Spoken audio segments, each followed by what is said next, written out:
여러분, 우리의 인생에 우리 눈으로 해석되지 않는 이야기가 있습니다. 그렇죠? 여러분, 지금도 바로 떠오르는 여러분들의 인생에 문제들이 있을 수 있을 것 같아요. 지금은 도대체 이 일이 내 안에 왜 일어났는지 이해가 안 되고 해석이 안 되고, 왜 나한테 이런 시련과 아픔을 주시는지 답답하고, 그런 하루하루를 보내고 있는 사람들이 있을 수 있을 것 같아요. 근데 이번에 특세 이제 기간을 지내면서 한 강사님이 이 문장을 남겼다. 그분에 대한 기억은 아무것도 없는데 그것만 딱 기억나요. 그거 뭐였냐면 뭐였지? 생각대로 되지 않는 일은 멋있는 일이다, 뭐 이런 얘기를 한 적이 있어요. 그래가지고 이게 빨강머리애네, 그 만화 빨강머리애네 나오는 대사거든요.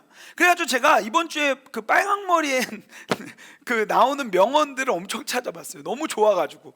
그래서 찾아봤는데 이따가 또 하나 나누겠지만 진짜 아주 주옥 같은 멘트들, 그리고 오늘날 그리스도인들이, 그 작가가 크리스천인지는 잘 모르겠지만 오늘날 그리스도인들이 이 내용들을 가지고 어떻게 신앙생활을 해야 되는지 좋은 힌트를 주는 문장들이 여러 개가 있더라고요. 거기에 아까 제가 말했던 것처럼 이렇게 되어 있습니다. 세상은 생각대로 되지 않아요. 하지만 생각대로 되지 않는 것은 정말 멋진 일이네요. 생각지도 못한 일들이 일어나는 걸요. 근데 어떻게 보면 이러한 삶이 계속해서 반복되는 것을 여러분들은 확인할 수 있을 것입니다. 여러분들도 삶이 그렇지 않나요? 대답은 안 해도 돼요. 여러분 속으로 한번 대답해 보세요. 여러분들의 생각대로만 딱딱딱 이 일이 진행이 되던가요? 아니요. 호락호락하지 않더라고요. 생각하는 대로만 참 되면 좋겠는데, 갑자기 어떠한 특별한 일들이 늘 우리를 몰아갈 때가 많이 있는 거죠. 그런데요, 여러분, 우리 그리스도인들은요, 여기에서 끝나지 않아요. 생각대로 되지 않지만 그럼에도 불구하고요, 여러분, 우리는 소망이 있는 줄을 믿습니다. 왜요? 멋진 일이 일어나니까요. 근데 그 멋진 일을요, 내가 만들어내는 게 아니잖아요. 누가 만들어내십니까? 하나님이 우리의 인생 가운데 그러한 것들을 허락하시기 때문입니다. 돌아보면요, 진짜 하나님의 은혜가 얼마나 큰지 모르겠어요. 목사님이요, 작년에 여러분들 고등부 이제 사역을 하면서 참 어이없었던 일이 하나 있습니다. 그게 뭐였냐면, 작년에 고3 아이 한 명이 울면서 전화가 왔어요. 전화가 와가지고 딱 받았는데 갑자기 엄청 울기만 하는 거야. 전화를 받았는데 그게 너무 난감했어요. 말은 안 해. 계속 울어. 그래서 계속 그냥 듣고만 있었어요. 내가 뭐 혹시 잘못한 거 있나 그러면서 막 삶을 회상하고 막 이러고 있는데 계속 울기만 하는 거예요. 그래가지고 다 그냥 받아준 다음에, 그러고 나서 이제 조금씩 줄어드는 것 같은 거예요.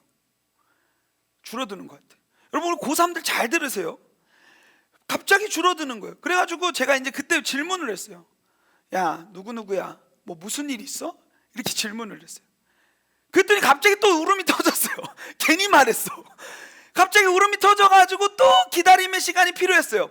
그러고 나가지고 이제는 내가 그때 질문을 던졌으니까 이제 딱 울음이 그치는과 동시에, 목사님 어떻게 이런 일이 일어날 수 있어요? 그러면서 딱 이제 말을 펼쳐내기 시작하는데 대박 사건, 진짜 어이없는 사건이 일어났어요. 이 친구가 A라는 학과를 지원하려고 그동안 계속해서 준비하고 있었어요. 대입을 치르는 과정 가운데 준비하고 있었어. 근데 대박인 건 뭐냐면, 선생님이 그 모든 상담을 다 했는데 서류를 넣을 때 얘는 A라는 학과를 썼는데 정말 뜬금없는 D라는 뭐 학과를 지원을 해버리는 거예요. 여러분, 어이없지 않나요? 저는 그때, 야, 이걸 어떻게 위로해야 되나? 내가 그 선생님을 찾아가서 그 선생님 패줘야 위로가 되려나? 별의별 생각을 다 했던 것 같아요. 그래가지고 너무 난감한 거예요. 이거 어떻게 해야 되지? 그러면서 그때 딱 깨달아지는 것이 있었어요. 그게 뭐였냐면, 결국 하나님은 이루신다. 몰라요. 저는 막연했어요. 그때 진짜 막연했어요. 그러나 막연한 기대와 믿음이 생기니까 그 친구한테 이렇게 얘기했어요. 전 정확히 기억나요. 야, 누구누구야, 걱정하지 마. 우리의 마음에는 많은 계획이 있어도 성경에 보니까 우리 마음에는 많은 계획이 있어도 하나님이 늘 선하게 인도하시고 가장 좋은 것을 우리에게 베풀어 주신대. 지금은 이 일이 너한테 해석이 안 될 거야. 내가 아무런 위로를 너에게 막 퍼부어줘도 너는 지금 이 이야기가 해석이 안 될 거야. 그러나 한번 지켜보자. 미친 거죠. 여러분 생각을 해보세요. 저는 뭐 알고 그렇게 얘기했을까요? 하나 아는 거 있었죠. 하나님 이렇게 얘기했는데 설마 날 실망시키겠어? 그래도 나 목사인데. 그 생각하고 있었어요.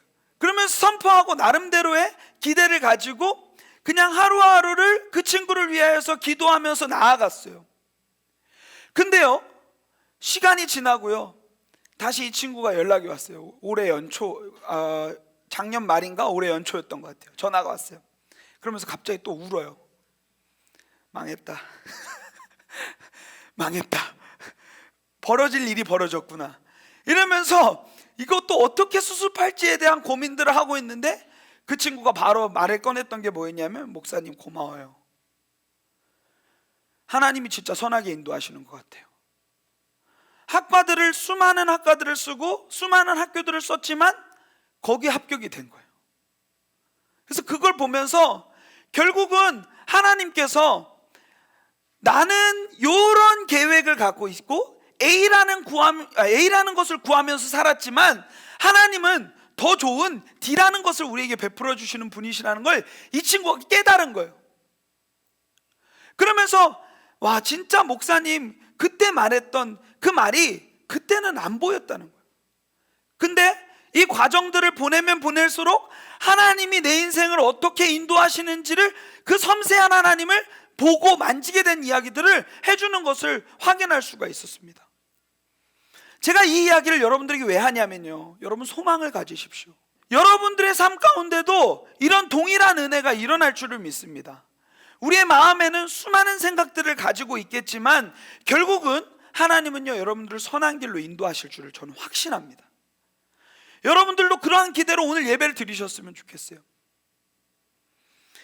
결국은요, 하나님은요 말씀으로 일하시는 분이세요. 그래서 여러분들이 뭐가 중요하냐면 하루하루 말씀을 먹는 일들이 굉장히 중요합니다. 이 데일리 브레드라는 말을 하잖아요. 이 매일 만나. 하나님이요 그 이스라엘 백성들을 인도하실 때 하루하루 하루치 것들만 계속 베풀어 주세요. 여러분 생각을 해보세요. 하나님은요 모든 것 베풀어 주실 수 있는 분이시잖아요. 365일치 밀키트 주실 수 있는 분이시잖아요. 근데요, 주님은 왜 하루하루 꽁냥꽁냥 그런 거 꺼내 주실까요? 그걸 통하여서 하나님이 우리에게 알게 하고자 하는 내용들이 있는 거예요. 가장 큰 건 뭡니까? 너희들 하루하루 밥 먹는 모든 일이 나 없으면 안 되는 일이야 라는 것을 늘 보여주려는 거예요. 나를 의지하여야만 너희들이 생명의 양식을 먹을 수 있다는 것을 하나님이 알게 해주시는 거예요. 여러분, 그렇기 때문에 매일 이 말씀을 묵상하며 나아가는 삶이 너무 중요하다는 것을 여러분들에게 얘기해 주고 싶었어요. 여러분, 그리고 기도할 때요, 우리는 A라는 것을 구해요. 그러나요, 제가 늘 얘기하는 것처럼 여러분, 자녀가 그 콜라를 좋아한다고 해서 콜라를 달라고 막 엄마한테 막 부르짖어. 근데요, 자녀의 건강은 생각하지 않고 자녀의 치아는 생각하지 않고 계속해서 콜라를 부어주는 것, 이거 좋은 엄마, 좋은 엄마, 나쁜 엄마죠. 애가 콜라를 좋아한다고 해가지고 콜라를 막 닌겔로 계속 꽂아줘. 막 이렇게 들고 다니게끔 해가지고 닌겔로 꽂아줘. 그 좋은 엄마입니까 나쁜 엄마입니까? 아니에요. 저는요 기도를 그렇게 생각해요. 우리는 늘 A라는 것만 보고 A라는 것만 구하면서 나아가는데 하나님이 때로는 우리 삶에 A라는 건 안 주시고 생뚱맞은 걸 주실 때가 있어요. 이거 왜 주셨지? 근데 그것을 돌이켜보면 아, 이게 나한테 필요했었던 거구나, 이 상황이 나한테 필요했었던 거구나, 이게 나한테 필요했었던 거구나를 깨달을 수 있다는 거죠. 여러분, 지금 이스라엘 백성들 가운데 우리가 지금 열왕기상 17장 계속 보고 있는데 이스라엘 백성들 가운데 결핍의 문제가 주어졌잖아요. 똑같은 거예요. 결핍을 통하여서 하나님이 지금 알려주시고자 하는 메시지가 있다는 거죠. 그러면서 제가 오늘 이 본문 여러분들하고 나눌 이 열왕기상 17장 8절부터 16절까지 말씀을 묵상하면서 연구하면서 계속 들려지는 찬양이 있는 거예요. 아침에도 들리고 점심에도 들리고 저녁에도 들리고, 그게 웨이메이커라는 찬양. 오늘 설교 제목을 웨이메이커로 잡은 이유가 그냥 그 한 문장이 내 안에서 해석이 되는 거예요. 그리고 그 한 문장이 이 말씀에서도 너무 선명하게 보이는 거예요. 주님은요, 길을 만드시는 분이에요. 사방이 막힌 것과 같은 그러한 환난 가운데서도, 고난 가운데서도 하나님은 새 길을 만드시는 분이세요. 그리고 기적을 행하시는 분이세요. 주님은 약속을 지키시는 분이세요. 그 가사가 하는 내용들이 이 말씀에서도 풀리고 내 삶에서도 풀리니까 오늘 여러분들하고 꼭 나눠야 되겠다라는 생각들이 있어요. 하나님이요, 여러분들의 유일한 웨이메이커가 되십니다. 길이 없어서 신음하는 상황 가운데 이스라엘에게 새 길을 여셨던 것처럼 여러분들에게도 그 은혜가 동일하게 이루어질 것을 저는 기대합니다. 이스라엘 백성들이 굉장히 지금 부패한 상황 가운데 있어요. 여러분 지난주 말씀 계속 한번 돌이켜 보세요. 왜 부패했습니까? 옛날 습관 그대로 그냥 그 당시에 인기 많던 풍요의 신, 구름 위에 탄 자라고 불리는 그 바알을 숭배하는 일들이 일어나죠. 왜요? 그 당시에는요, 먹고 사는 문제가 굉장히 중요한데 이 농경이 너무 중요했던 거예요. 그러니까 어떻게 합니까? 비를 주는 신이면 하나님도 괜찮고, 비를 주는 신이면 바알도 괜찮고, 이승연도 괜찮고, 만약에 비를 준다고만 하면 수많은 요 마음의 이 신들을 만들어가고 있는 모습이 지금 북이스라엘 백성들 가운데 있는 거죠. 거기에 앞장섰던 왕이 누굽니까? 왕부터가 지금 문제가 있는 거예요. 아합 왕. 그리고요, 지금 거기에 수도 막 이런 지역에도 막 신상들을 세우고 그렇게 부패한 모습으로 살아가고 있는 모습들이 17장에 등장하게 되는 것을 확인할 수 있습니다. 그래서 하나님이 엘리야라는 사람을 택하셔서 엘리야를 통하여서 그 땅의 기근을 선포하시잖아요. 그러고 나서 지난주 말씀, 엘리야를 어떻게 하십니까? 숨기세요. 근데 진짜 이해가 안 되는 일이 있어요. 아니, 엘리야 정도는 하나님이 인도하셨으면, 그리고 그렇게 선포를 하고 이런 영적 전쟁에서 그래도 열심히 살아내고 있는 자면, 그 그리 시냇가로 보내셨으면, 거기에 숨기셨으면 거기서 그래도 잘 먹고 잘 살게 해주셔야 되는 거 아니에요? 다른 건 다 말랐어도, 다른 가뭄의 문제가 다른데 모든 데에 있었지만 마치 노아의 방주처럼 엘리야가 머물었던, 하나님이 보내신 그 자리에는 물이 마르지 않아야 되는 게 정상이잖아요. 근데 너무 서운한 거예요. 왜냐하면요, 시간이 지나고 나니까 거기에 물도 말라요. 지난주 말씀 7절에 보니까 이렇게 나와 있어요. 땅에 비가 내리지 아니하므로 얼마 후에 그 시내가 마르니라. 이 기근의 문제가 지금 이제는 이 기근의 문제를 벗어날 수 있는 곳이 하나도 없어진, 철저히 길이 막혀버린, 끊어진 그러한 모습으로 지금 놓여져 있는 거예요. 만약에 저는요, 이 상황이었다면 저는 하나님을 저주하고 원망하면서 도망갔을 것 같아요. 여러분은 어떻게 했을 것 같아요? 돌이켜 봤으면 좋겠어요. 한번 생각해 봤으면 좋겠어요. 아니, 내가 그 절대 권력 앞에서 아합 왕의 앞에 가가지고 선포도 하고 그렇게 했으면은 좀 그리시네가 가가지고 좀 이제는 좀 괜찮은 삶을 좀 누리게 해줘야 되는 거 아니에요, 주님? 다른 사람들은 다 가난에 찢어져 죽을지라도 나는 그래도 하나님 부르심 가운데 따라왔으면 좀 먹여줘야 되는 거 아니에요? 하루하루가, 그 시내가 마르고 하루하루가 이 사람에게 어떠했는지 모르겠지만 만약에 저에게 이 동일한 상황이었다면 전 하루하루를 하나님을 의심했을 것 같아요. 언제 인도하시는 거야? 잘못 믿었네, 당했네, 이러면서 했을 것 같아요. 드디어 하나님이 입을 여십니다. 뭐라고 여십니까? 8절, 여호와의 말씀이 엘리야에게 임하여 이르시되 하나님의 말씀이 선포되어지기 시작하는 거예요. 9절에 보니까 너는 일어나 시돈에 속한 사르밧으로 가서 거기 머물라. 네? 여러분, 여기서도 이해되지 않는 일이 일어납니다. 갑자기 하나님이요 엘리야를 불러가지고 야, 배고프지? 가자. 거기서 너는 내가 먹여줄게. 요게 아닙니다. 지금 이스라엘 전역에 이 궁핍함을 조명해 주시면서 지금 어디로 보내시냐면 갑자기 그 도시로 부르세요. 바알의 본거지. 그 우상이 출발했던 시돈 땅으로 보내시고 거기에서 머물라고 하시는 거예요. 그러면서 갑자기 뜬금없는 얘기를 하세요. 내가 그곳에 한 과부에게 명령하여서 네에게 음식을 주라고 이게 명령했다는 거예요. 그러면 여러분 여기서 또 상상의 나래를 펼치죠. 와, 드디어 하나님이 진짜 웨이메이커다. 가가지고 이제는 그 부자 과부를 통하여서 이제 드디어 엘리야를 먹이시는구나. 아, 내가 하나님을 괜히 의심했네 하고 생각할 수 있을 텐데, 여러분 과부의 상황이 진짜 거지 같아요. 12절에 보니까요 이렇게 나와 있습니다. 나는 떡이 없고 다만 통에 가루 한 움큼과 병에 기름 조금뿐이라. 내가 나뭇가지 둘을 주어다가 나와 내 아들을 위하여 음식을 만들어 먹고 그 후에는 죽으리라.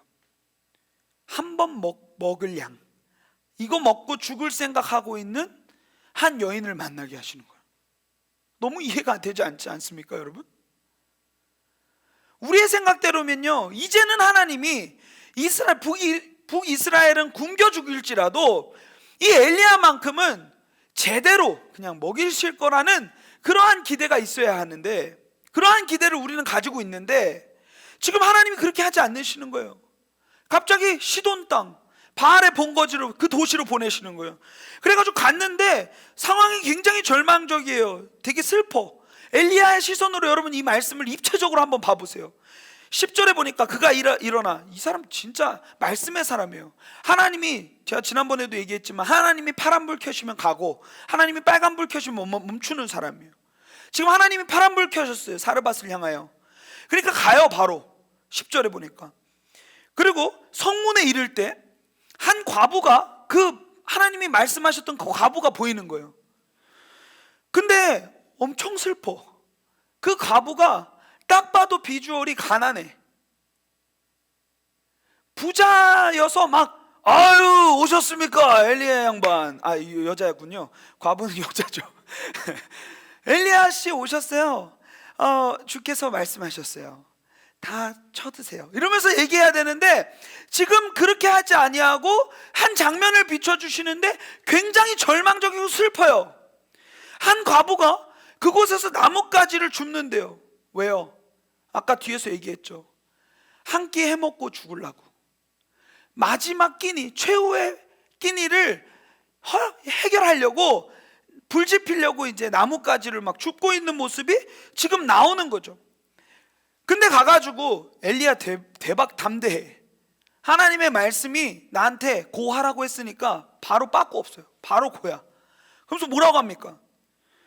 청하건대 그 그릇에 물을 조금 가져다가 내가 마시게 하라. 내가 마시게 하라가 아니라 내가 마시게 하라. 여러분 지금 이 상황이 이해가 되세요? 가뭄이에요. 비가 내리지 않았어요. 그 당시에는 비를 받았었기 때문에 비가 절대적이었거든요. 그러니까 바알을 숭배했던 거잖아요. 근데요 여러분 여기서 볼 수 있는 것은 뭐냐면 지금 물이 없어요. 가뭄의 상황이에요. 근데 여기서 여러분 우리가 조금만 더 고민해 보면 또 보이는 게 있어요. 그게 뭔지 아세요? 여러분 시돈 땅은요 바알의 본거지라고 있잖아요. 바알의 고향이에요. 그러면 바알이 진짜라면 하나님이 아무리 말씀하셨어도 그 바알의 본거지인 시돈 땅은 풍요로워야 되는 거 아니에요? 지금 이 말씀은요 바알이 가짜라는 것을 아주 이 상황을 통하여서 선명하게 보여주고 있는 거예요. 왜 시돈으로 보내십니까? 엘리야에게 보여주고 싶은 그림이 있는 거예요. 야, 바알 가짜야. 허수아비야. 북이스라엘이 그렇게 순종하면서 믿고 있는 그 바알 그 가짜야. 봐라, 시돈도 굶주리고 있지 않냐. 근데 그 가운데서 하나님이 어떻게 일을 하시는지를 이 말씀을 통해서 보세요. 물을 조금 가져다가 내게 마시게 하라. 그리고 한술 더 떠요. 그가 가지러 갈 때에 갑자기 저기요 다시 네 손에 떡 한 조각을 내게로 가지고 오라. 벼룩의 간을 빼먹는다는 게 이런 표현인 것 같아요. 물도 없어요. 근데 어떻게든 이 여인도 대단해. 믿음이 있었던 것 같아요. 어떤 믿음일까요? 그동안 바알을 엄청 숭배했는데 지금 상황은, 현실은 해결되지 않는 거예요. 그러니까 어떻게 보면 이 사람들도 의심하고 있었겠죠. 그래서 지금 이 엘리야가 말할 때 그 일을 순종하면서 감당하는 모습을 보여주는 거예요. 여기서 네 손에 떡 한 조각이라고 할 때 여기 한 조각이라는 단어는요, 원어로 보면 부스럭이에요.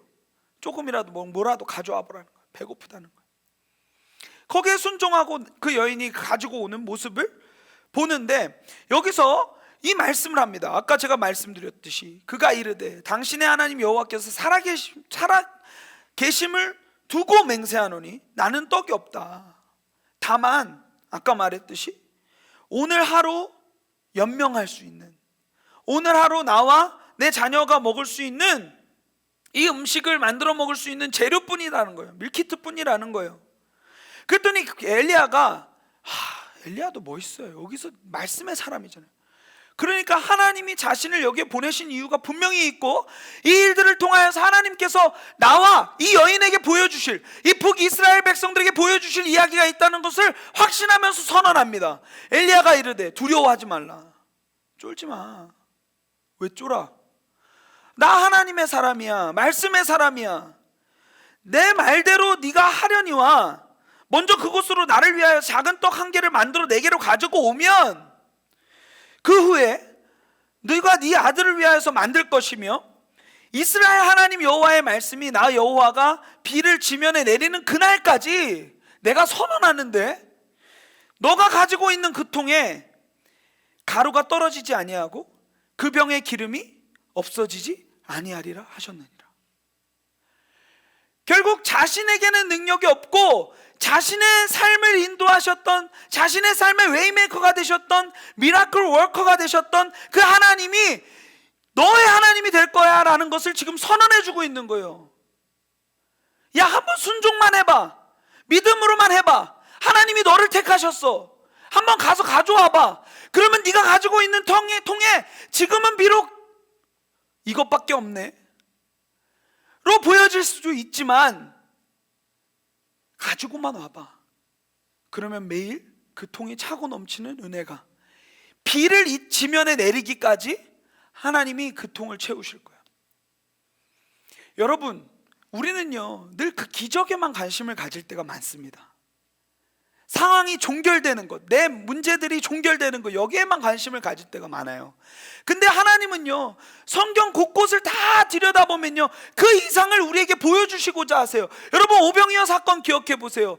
예수님은요 오병이어 사건을 통하여서 여러분들에게 그냥 단순히 밥 먹이는 것, 배고픈 사람들, 굶주린 사람들에게 단순히 한 끼 제공하는 것, 여기에 포커스가 있지 않아요.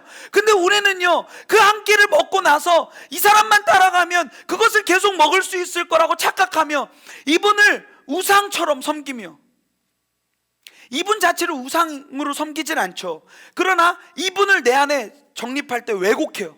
하나님이 아니에요. 이분은 나에게 밥을 주시는 분. 그러면서 따라갈 때가 많죠. 그러니까 예수님께서 요한복음 6장에 그 이야기가 나오는데 뭘 얘기하십니까? 오병이어 기적을 베풀고 나서 사람들이 따르니까, 야, 너희들이 지금 이 기적 보고 나를 따르는 거지, 너희들은 나를 진짜 잘 몰라. 내가 누군지를 잘 몰라. 아니래요. 자기는 안 돼요. 그러면서 그냥 헛소리 하지 마시고, 예수님 또 오늘도 우리에게 먹을 것 좀 달라는 거예요. 그러니까 예수님께서 막 도망가세요. 계속 임금 삼으려고 하니까. 마음의 군사적인 그런 물리적인 그런 유익을 채워주는 그런 우상처럼 섬기고 있으니까 예수님이 그 자리를 피하세요. 따라갑니다, 사람들이. 그러면서 예수님께서 뭐라고 하십니까? 야, 너희들이 아까 그 떡을 먹고 배불렀지. 그것처럼 지금 내가 이 현상을 통하여서 보여주고 싶은 게 있어. 그것은 뭐냐면, 제일 중요한 것, 너희가 이 떡을 먹고 배부른 것처럼 너희는 나를 먹고 배부른 자들이 되어야 된다. 너희 안에 나를 채우지 않으면 너희들이 육적으로는 밥을 먹고 배부르고 건강하게 살아갈 수 있지만 영적으로는 나를 먹지 않으면, 나를 누리지 않으면 너네는 영원한 생명에 이를 수 없어. 그래서 요한복음은요, 여러분, 너무 길어질 것 같은데, 요한복음을 보면 표적이라는 단어를 굳이 씁니다. 기적이라는 단어를 쓰지 않아요. 표적은 뭔지 아세요? 사인이에요, 사인. 보세요. 그러면 뭘 봐야 돼요, 여러분?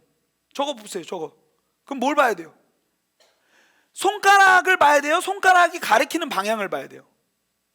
손가락이 가리키는 방향을 봐야 되죠. 요한복음에 나오는 7가지 표적이 있는데 7가지 표적은 다 표지판입니다. 이정표예요. 뭘 보여주려고 하는 거예요? 생명의 떡이신 예수 그리스도, 선한 목자이신 예수 그리스도, 생수의 강이신 예수 그리스도, 이것을 보여주시고자 하는 통로에 불과하다는 거예요. 지금 이 사건도 동일해요. 그 과부는요, 하나님의 말씀에 순종하기만 하면 이 일을 통하여서 결국 우리 민족을 구원하실 진짜 메시아, 진짜 왕, 진짜 하나님, 그것을 알게 되는 거예요. 지금 하나님은요, 왜 지금 이 열왕기상 17장을 돌려 가냐는 거예요. 여러분 생각을 해보세요. 왜 이 이야기가 이렇게 길게 진행돼야 돼요? 하나님은요, 하루하루 여러분들에게, 우리에게 알려주시고자 하는 메시지가 있어서 지금 돌아 가고 있는 거예요. 사실 하나님은요, 북이스라엘 백성들 순종 안 해? 다 죽여버려. 지구본 털어. 막 돌려, 막 이렇게 지구본. 그러면 우리 다 죽을 거 아니야. 그러면서 다시 시작하자. 좀 말 잘 듣는 애들로 만들어보자. 예? 그러실 수 있는 분이잖아요, 충분히. 근데 하나님은요, 하나하나의 장치를 통하여서 그 당시에도 결국은 우리가 의지해야 될 분을 보여주시고, 선명하게 보여주시고, 또 동시에 오늘을 사는 우리에게도 이 과거에 있는 이 이야기가 이 과거에만 머무는 것이 아니라 우리의 삶의 실제가 된다는 것을 좀 보여주고 있는 거죠. 여러분, 우리도 삶 속에서 수많은 우상들을 마음 가운데 품고 살아갈 때가 너무도 많은 것 같습니다.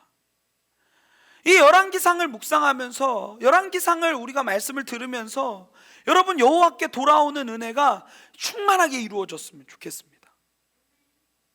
지금 이 여인은요, 그 말씀에 순종해서 그 일들을 감당했어요. 그러니까 어떻게 됩니까? 15절 16절, 그가 가서 엘리야의 말대로 하였더니, 순종의 여인이 믿음으로 순종했어요. 마치 기생 라합과 같아요. 여리고 정탐한 그 정탐꾼들에게 숨을 곳을 제공해주고 음식을 제공했던 그 사람, 하나님의 나라를 침노했던 그 사람과 너무 닮아 있어요. 말씀에 순종해요. 그래서 하나님이요, 이 과부에 대한 이야기들을 이후에도 펼치시는 것을 여러분 확인할 수 있을 것입니다. 신약에서도 여하튼 순종했어요. 그리고 나서 어떻게 됩니까? 그와 엘리야와 그의 식구가 여러 날 먹었으나 16절, 여호와께서 엘리야를 통하여 하신 말씀과 같이 통의 가루가 떨어지지 아니하고 병의 기름이 없어지지 아니하니라. 아멘. 진정한 생명의 주관자, 우리의 하루하루의 먹을거리를 채워주시는 그 유일한 하나님이심을 지금 이 말씀은 우리에게 보여주고 있는 것이에요. 여러분, 이 말씀 듣고요, 진짜 하루하루 하나님의 말씀으로 하루를 여는 사람들이 되었으면 좋겠어요. 청소년들은 이 말씀 듣고 그냥 덮어두기 마련인데, 여러분들이 이 말씀을 통하여서 적용점을 찾아냈으면 좋겠어요. 엘리야를 통하여서, 이 과부를 통하여서 내게 없는 것들을 바라보고 난 이제 뭘 어떻게 나아가야 될 것인지를 모색하며 나아가는 그러한 사람들이 되었으면 좋겠습니다. 이 말씀이 보여주잖아요, 주님이 일하십니다. 지난주 우리가 설교 후에 찬양했는데요, 내 힘으로 안 될 때, 빈손으로 걸을 때 내가 고백해 여호와 이레. 여호와 이레는 무슨 뜻이냐면 여호와께서 준비하셨다는 뜻이에요. 나 아무것도 없어요. 빈손으로 걸어요? 내 힘으로 안 돼요? 그때 하나님께 나아가니까 주님께서 그 모든 것들을 준비하셨어요. 적은 떡과 물고기 내 모든 걸 드릴 때 모두 고백해 여호와 이래. 여러분, 물고기 2마리와 보리떡 5개로 예수님께서 수많은 사람들을 먹이셨죠.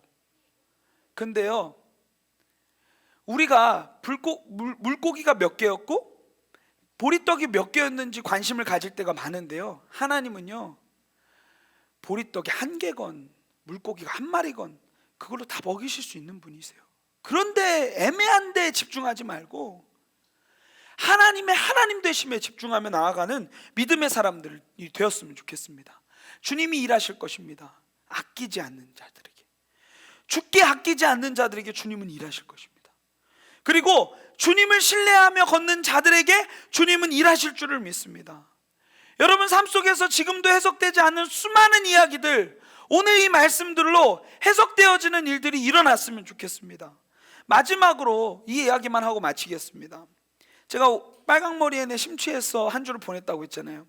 빨강머리 애네 보니까 이런 말이 너무 제 마음에 감동이 되었어요. 그게 뭐냐면, 가장 빛나는 별을 보기 위해선 가장 깊은 어둠 속으로 들어가야 한다. 다시 한번요. 가장 빛나는 별을 보기 위해선 가장 깊은 어둠 속으로 들어가야 된다. 그것이 가장 아름다운 별을 보는 방법이다. 가장 큰 희망은 가장 큰 절망에서부터 시작된다. 지금 이 말씀, 이 열왕기상 17장이 절망의 이야기로 가득해요. 가장 큰 절망으로 지금 덧입혀져 있어요. 근데 여러분, 우리에게 희망이 있습니다. 왜요? 이 말씀, 이 절망 가운데서 주님은 길을 여실 거거든요. 그러면서 그분이 어떤 분이신지를 여러분들에게 스스로 낱낱이 보여주시고, 여러분들이 보고 만지고 깨닫게 되는 은혜가 여러분들의 삶 속에서 이어지기 때문이에요.